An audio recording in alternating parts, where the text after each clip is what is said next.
하나 임플란트 심는 경우에는 아, 내가 좀 이거 음식물 낀 것 때문에 고생 좀 하겠구나. 안녕하세요. 내리치과 외과 원장 신장훈입니다. 임플란트 하나 심을 때는 음식물이 정말 많이 낀다. 뭐 여러 개 심어도 물론 끼긴 하지만 하나 심으면은 이제 특히나 많이 끼게 되는 게, 얘는 뼈에 단단하게 박혀 있는데 얘는 단단하게 박혀 있는 게 아니라 인대가 있어요. 치아하고 뼈 사이에. 그러니까 얘는 위아래로 움직여요. 20에서 50 마이크론 정도 움직인다고 알려져 있고, 얘는 움직이질 않아요. 그러다 보니까 유격이 발생하면서 이 사이에 음식물이 좀 많이 껴요. 그러니까 환자분들이 차라리 아예 다 임플란트면 다 음식물이 낀단 말이에요. 오히려 다 조금씩 끼니까, 임플란트가 기본적으로.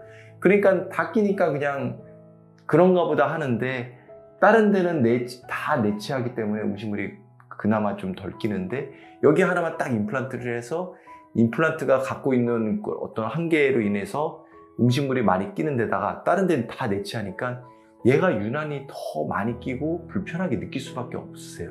임플란트는 여기가 굉장히 좁잖아요. 하나니까 삼각형 모양으로 들어갈 수밖에 없어요. 아무리 좀 여기를 넓게 한다고 하더라도 이 공간이 많이 생길 수밖에 없는 거죠. 당연히 네모나게 이렇게 두 개를 붙여 놓은 것보다 사각형이랑 사각형끼리 붙여 있는 것보다 사각형이랑 삼각형이랑 붙어 있는 게 이 공간이 훨씬 크겠죠. 그러다 보니까 이제 임플란트가 움직이지 않는 어떤 유격이 발생해서 음식물 끼는 것도 있지만, 이 공간이 이제 더 클 수밖에 없기 때문에 하나 심을 때 특히 이제 음식물이 많이 끼는 거죠. 그리고 시간이 지나면서 내 치아는 제자리에 가만히 있는 게 아니라, 특히 앞에 치아들, 임플란트 앞에 치아들은 자꾸 앞으로 이동을 해요. 그거는 임플란트를 안 하신 분들도 모든 치아들은 항상 앞으로 이동하려는 성질이 있어요.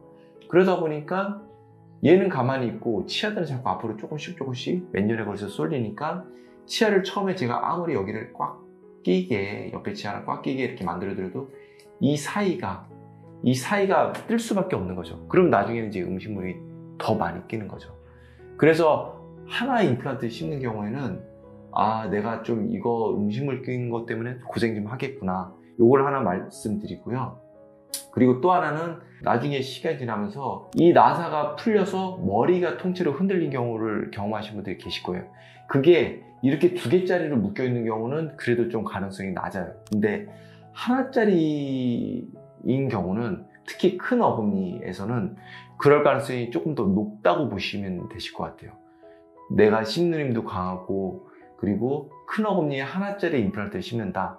그러면 이 나사 풀림에 대해서 어느 정도는 조금 염두를 하셔야 되시고, 그래서 이런 경우는 저는 이제 오스테 임플란트를 심는 경우는 KS 임플란트를 심는 걸 더 권장드리고, 그리고 메가제 임플란트를 심는 경우는 저 같은 경우는 이제 블루 다이아몬드를 더 권장을 드리고, 그리고 다른 임플란트 회사들도 조금씩은 이제 나사 풀림에서 조금 더 유리한 그런 구조가 있거든요. 디자인이 있는데, 그런 디자인을 가령 ITI 스트라마, 옛날에 스트라마 임플란트, 티슈랩의 임플란트라는 그런 게 나오기도 하거든요. 지금도 그런 임플란트를 쓴다든지, 그런 것들이 이제 아무래도 이런 임플란트, 일반적으로 우리가 흔히 쓰는 임플란트, 아스트라 타입의 임플란트인데, 오스템으로 치면 TS 임플란트를 요즘에 제일 많이 쓰는데, 그런 거보다는 오스템에서 이번에 개선된 임플란트 KS 임플란트가 나오거든요. 그런 게 이제 하나짜리 임플란트 심을 때는 좀 더 유리한 거죠. 나사 풀릴 가능성이 아무래도 좀 낮으니까. 그리고 이런 게 또 나사가 풀릴 가능성이 높다는 거는 임플란트가 나중에 이렇게 찢어질 가능성이 조금 더 높아요. 아무래도 얘도 오래 쓰다 보면은 찢어지는 경우가 발생하거든요. 이런 식으로 아예 그냥 뜯겨 나가죠. 이거는 이런 식으로 찢어지는 거죠. 찢어지는 가능성이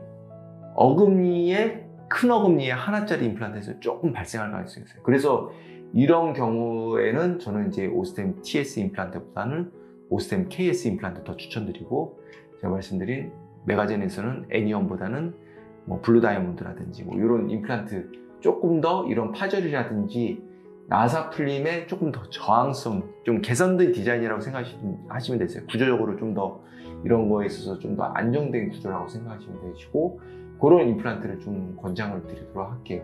그러면 또 이제 이렇게 생각하시는 분들이 계실 거예요. 아, 그러면 내 치아를 어떻게 해서든지 버틸 때까지 버티고 임플란트는 늦게, 최대한 늦게 하리라 이렇게 생각하시는 분들이 계신데 그거는 또 맞지 않는 얘기고, 제가 그거는 과거 영상에도 찍긴 했지만 다음번에 한 번 더 무조건 내 치아가 좋은지, 임플란트는 어느 때는 꼭 해야 되는지에 대해서 좀 말씀드리도록 할게요. 항상 네이버 뭐 궁금한 거는 네이버 톡톡이나 전화 문의 부탁드리겠습니다. 감사합니다.